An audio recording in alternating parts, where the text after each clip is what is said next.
Chapter 10, Pronghorn, uniquely American and totally unique. Part goat, part antelope, this uniquely American animal offers one of the continent's most enjoyable hunting experiences. It's late November now and the fall is on the wane.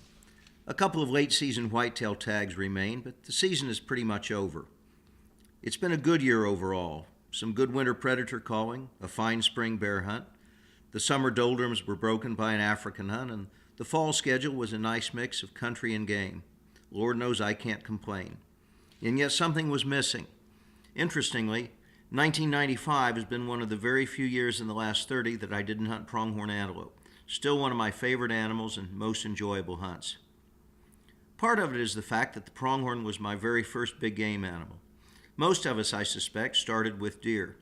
But when I was growing up, my home state of Kansas hadn't yet held her first modern hunting season. In those days, Kansans were bird hunters, and those few who hunted big game simply had to travel out of state.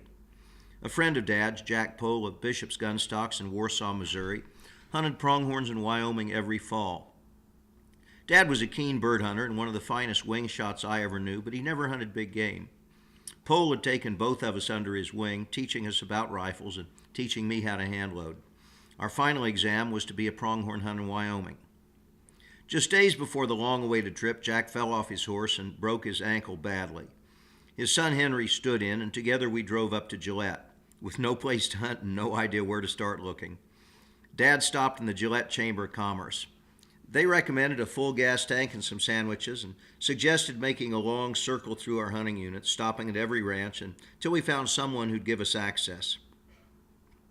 That was the day before the season, and of course we saw pronghorns everywhere. Pop wasn't a big game hunter, but he'd been a fighter pilot. I was then and still am in awe of the eye he had for game. We stopped at a half dozen ranches. Even 30 years ago, finding a place wasn't a sure thing. Some ranchers had hunters and some wanted too much money, but finally a weathered rancher named Lester Wright took us in. The next day, the dream of a first hunt became a reality. Times have changed. The exact spot where I shot my first pronghorn became the boom town of Wright, Wyoming. Then the boom went bust and the town mostly went away and came back again. The pronghorns are still there, of course. That's one of the things I like about them. They're easily the most accessible and most democratic of our western big game. They may not be quite as readily hunted as whitetails in most of the U.S., and they certainly aren't as numerous as mule deer or elk. But our pronghorn remains an animal that, provided you have the foresight to apply for a tag, you can still simply go hunt and have high likelihood for success. Even back then, we were probably unwise to drive several hundred miles without a place to hunt, especially in a hunting unit that mostly private land. Today, though, I suspect a hunter in a similar fix could still knock on enough doors in Wyoming or eastern Montana and find a spot. Much simpler and more sure would be to plan a hunt somewhere on the millions of acres of public land that checkerboard pronghorn country. Either way, it would make a lot of sense to plan a couple of days scouting prior to the season opening. The other obvious option is a guided hunt. As with most hunting, guided hunts tend to be more successful than do-it-yourself, and the chances for a large trophy are also somewhat better. After all, part of the cost is in coming to an area that's pre-scouted, with the outfitter betting his reputation on your success. Having said that, unlike much of our more exotic western species, a guide really isn't necessary for pronghorn, provided you have a bit more time to spare and can get a hunting vehicle into pronghorn country. If you're short on time or it's just too far to drive, then an outfitted hunt makes the most sense. The good news, again, is that pronghorn hunts are relatively simple to outfit, and thus the costs, even for the best guided hunts, are relatively low. Except for the extra doe permits in some units, virtually all pronghorn permits are on a drawing today. The primary exceptions are landowner tags, available in New Mexico, Texas, and perhaps a couple of other spots. These landowner tags can be costly since they're a sure thing. Otherwise, it's a take-your-chances lottery, with permits applied for in the late winter and spring. How tough the permits are to draw is generally a pure reflection of hunting pressure, trophy quality, or both. California, for instance, offers relatively few permits, residents only. The trophy quality is fabulous, but it can take a lifetime to draw. Arizona has easily the biggest pronghorns in North America, but permit numbers are low and the tags almost impossible to draw. Wyoming has far and away the most permits, but some units are almost sure things and others are very tough.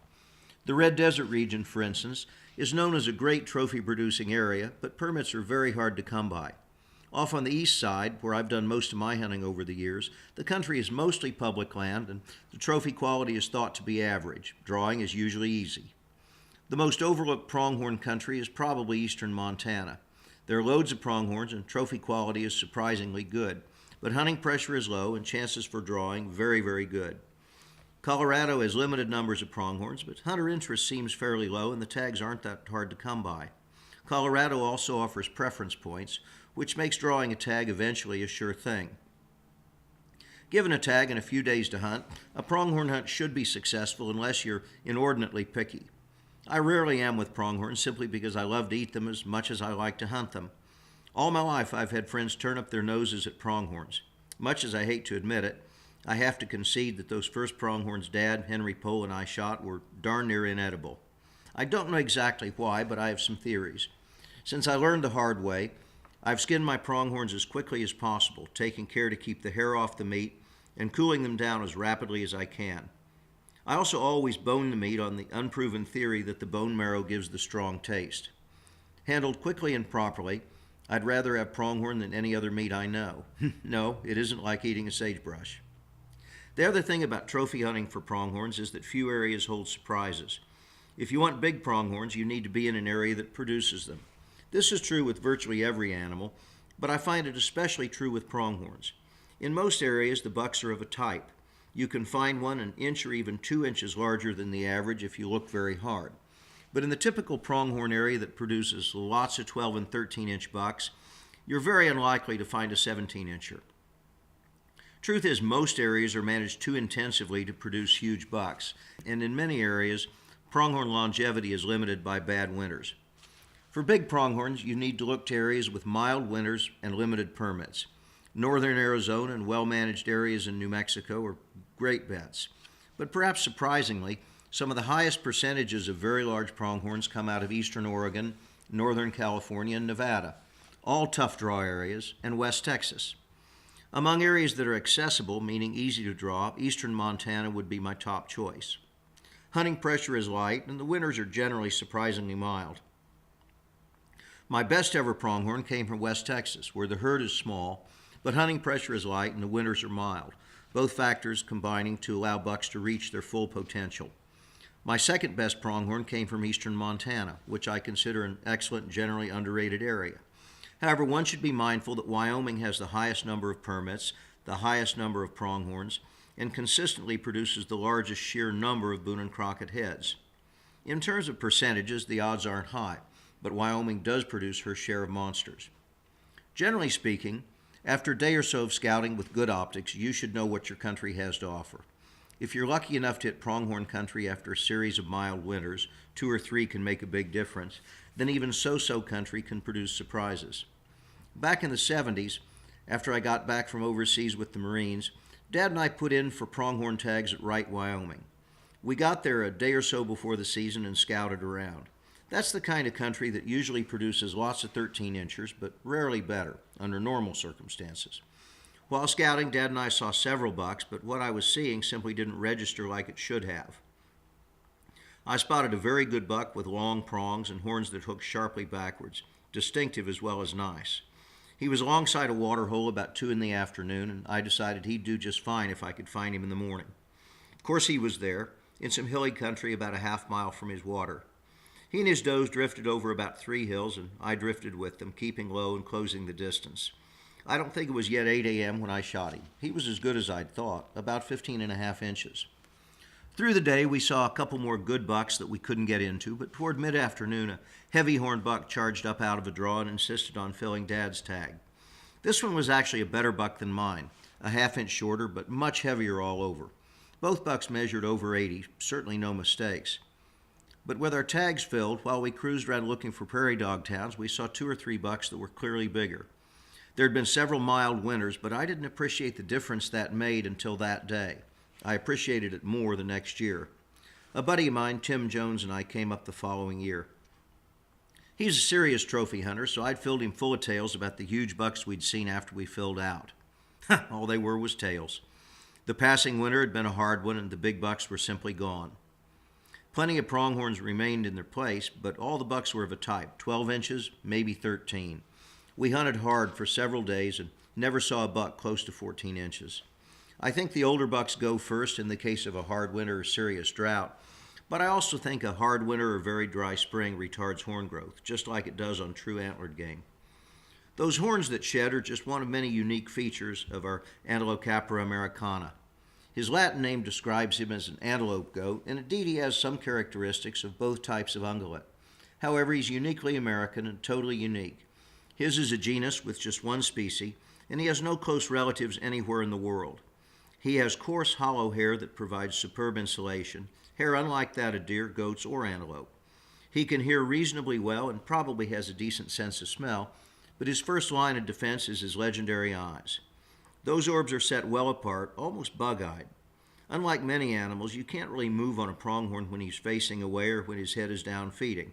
He can almost see in a 360-degree circle, and it appears that his peripheral vision is as good as the rest. We simply don't know exactly how good those eyes are. I've often heard them compared to a man with 10-power binoculars, but I've read the same about sheep and deer.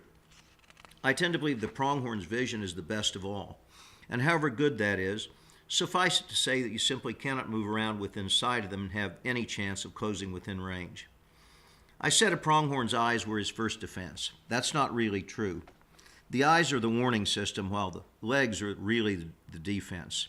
The pronghorn's built for speed. Not only short bursts, but staying power. Those spindly-seeming leg bones have the strongest tensile strength in the animal kingdom, and that barrel-chested body is all lungs. For short bursts, the pronghorn is almost as fast as the cheetah, but for the long haul, nothing can touch him. When the eyes give warning, he uses the legs, and he's gone from danger in a flash of buff and white, mouth open to suck in oxygen. When I was a kid, all I ever saw was running pronghorns, and I supported the ammunition makers quite well trying to hit them. For many years now, I've avoided shooting at running pronghorns like the plague. It can be done, but it's to be avoided, especially when they're running in a group. When I was a kid, I gave the leading buck what I thought was a perfect lead and cleanly dropped the doe 2 pronghorn behind him. And yet pronghorn are hardly invulnerable. All too often, hunters make the mistake of cruising pronghorn range in vehicles, hoping to stumble onto one. That works. Worse yet, would-be hunters still chase them with vehicles in some areas. That works too, but both solutions rob the pronghorn of his dignity as a game animal and cheat the hunter out of a truly fine experience. Stalking pronghorns is, to me, one of the most enjoyable hunts this continent offers. It can take time and sweat and usually plenty of cactus spines, but it sure is fun. That dead flat treeless country they inhabit usually isn't as dead flat as it looks. There are usually unseen little gullies and rises that offer cover. If you spot your buck from afar, read the ground well, and take your time, it's amazing how close you can get, sometimes. Oddly, while pronghorn country may look all the same to you, it doesn't to them. Pronghorns are surprisingly habitual in that featureless country. No, they don't necessarily use the same trails like whitetail, but if you spot one in a certain area at a certain time of day and you don't spook him unduly, chances are better than even he'll be in the same general area at about the same time the next day, certainly within a mile or less. He'll probably water at the same stock tank or pond at about the same time of day. And when pushed, you can follow him for miles, but you'll often follow him along a circular path as he eventually heads back to the starting point. On several occasions, after a couple of failed stalks, I've given up on a particular buck late in the afternoon and found him the next morning close to where he was the first time I stalked him. And yet I don't think they move a great deal at night. If you find a buck towards last light and you don't think there's time remaining for a good stalk, you're almost better to leave him. Chances are pretty good he'll be close by the next morning. Last year I wanted to get a pronghorn for a young friend of mine, Adrian Flores. At 18 he'd been hunting for several seasons, but had been having terrible luck with deer and elk. I thought maybe pronghorn would change his luck, and I did everything I could do to stack the deck. An outfitter friend of mine let me use part of his lease near Lyman, Colorado, and we got tags for the right area. The problem was that, after a couple of scouting runs, I was pretty sure there was just one good buck in the area we had permission to hunt. The day before the season, Adrian met me in Lyman, and we went out to do one last scouting run, me hoping a couple of backup bucks had moved into the area. None had, and we also couldn't find the big one. I was frantic, because if he wasn't there, our options were extremely limited in that private landlocked hunting unit. Just at dark, he trooped up out of a little cut along a ridge, the best place he could possibly be. The next morning, we left the truck well back on the far side of the ridge, hiked along below the skyline, and crawled over the top. As it usually is, the ground was more broken up close than it looked from afar. For several long, tense minutes, we couldn't find them. Then I spotted a doe, and when we crawled farther, we could see the whole herd. Keeping low, we started down the ridge to close the distance, just about the time the pronghorns started up the ridge. We met them head-on at a bit over 100 yards, and they almost caught us with our pants down. We had just time to get flat and get set up for a shot when the herd came into view, and Adrian took his first pronghorn very nicely with an easy shot, well executed. Me, well, I knew that was the only good buck in the pasture at that particular time. So I did the sensible thing and shot the next young buck I saw. Sure was tasty. I know that the does saw us on that occasion, but rather than spook, they took a few steps forward for a closer look, and the buck followed suit, which was his undoing. This is not uncommon if you keep low, are perfectly still, and don't have anything unnatural such as glare from optics or a shiny rifle stock. Pronghorns, I must admit, aren't the brightest creatures on the planet. I think, as is the case with most animals, even their fabulous eyes keep primarily on movement, and they have a healthy curiosity. The old-timers used to toll them in by laying flat and raising a stick with a white flag. At a distance, what we see of a pronghorn is a flash of white, and I expect that's also what they see, especially at long range. One might theorize that the pronghorn's reaction to a white flag isn't curiosity at all, but a response to a primitive decoy. Whether that's true or not, decoying works. Boy, does it work. I don't recommend it for rifle hunters, especially on public land. Hiding behind a pronghorn dummy just plain isn't smart. But for archers and hunters in unusually controlled situations, it's extremely interesting to watch pronghorns react. I was up on the Fort Belknap Reservation in Montana with Dwight Van Brunt, then of Burris, and Outdoor Life's Joe Healy. It was late in the season, and we were the only permit holders in the field, so we tried to decoy largely out of curiosity. Joe and our guide, Reno Shambo, pushed it ahead of him while stalking a nice buck. As soon as they came into view, his reaction was instantaneous and startling. He darn near charged. This decoy was a life-size image of a small buck. The rut was on, and it was clear the large buck thought a youngster was horning in on his territory. Formerly, the best tactic for archery was waiting at water holes, but there's no doubt in my mind that decoying is not only more effective, but a lot more fun. Depending on exactly where you are, pronghorn generally rut late in September, very early in October. Most seasons are relatively short and specific, so you can't always pick the rut. While mating, the bucks are more goofy than usual, which is good news. But the bad news is that they're almost constantly with a fairly large harem, which means there are lots of eyes out there while you're stalking. Because of this, I don't think the exact time of the season is really important. In hard-hunted areas with short seasons, opening day is important. Actually, the couple of days prior to opening day is probably even more important. Half the hunt, especially if you're seeking a trophy buck, is finding one and figuring out where he lives and how to waylay him. This is best done before hunting pressure shifts things around. In areas with longer seasons, say 10 days or more, the end of the season can actually be as good as the opener. Most pronghorn pressure occurs on opening day, and the animals can get pretty stirred up. The pressure curve drops swiftly, and after a few days, things settle back to normal. But do be aware that pronghorns drop their horns quite early. The horns, cognified epithelium, like fingernails with some hair enclosed, especially at the base, grow up around a bony core. Unique in the animal kingdom, they're shed annually, with the shedding usually taking place in mid-November. New growth starts very soon after and continues through the winter and spring. Eastern Montana is one of the places with a long pronghorn season. It starts early in October before deer season, then continues on through much of the deer season, making a combo hunt possible. By the end of the season, usually mid-November, a great percentage of the bucks have lost their horns, making for slim pickings. One year, very late in the season, Jack Atchison Jr. and I glassed a massive group of pronghorns way out on a sagebrush flat. This, too, is typical of pronghorns. After mating season, as winter approaches, they congregate into huge herds, almost certainly so they can collectively stamp through the snow to feed. There were just a few bucks in the herd, easily 100 animals, that still had horns, and one was clearly outstanding. There was just one way to get close, and that was to crawl, a long, long distance. After an eternity of getting cactus spines in our knees, hands, and elbows, we closed the range to long shooting distance. Jack led the way to a particularly tall sagebrush clump, and we set up the spotting scope so we could be sure we had the right buck. Right there, while we watched, he dropped his head to feed and came up with just one horn. After all that crawling, I was happy to settle for second best, a nice buck, but nothing like the one that got away. Pronghorn hunting is mostly a game for good optics, good stalking, and plenty of patience. The optics are absolutely essential, for it's critical that pronghorn first be spotted as far away as possible, and also judge for quality if that's important to you. Pronghorns are quite difficult to judge, and at first they all look bigger than they are. The ears are about 6 inches from butt to tip, which is a good indicator. What's hard to see is how much of the horns curl in or back at the tip. A pronghorn that doubles the ears is a 12-inch buck, but the tips can add 3 inches or more if they hook sharply and well. Good binoculars backed up with a spotting scope are really essential. Once a decision is reached, good stalking and patience take over.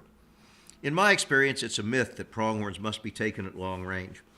Without a doubt, ranges average longer than with most big game animals, but only once have I taken a pronghorn at more than 400 yards, and very few over 300.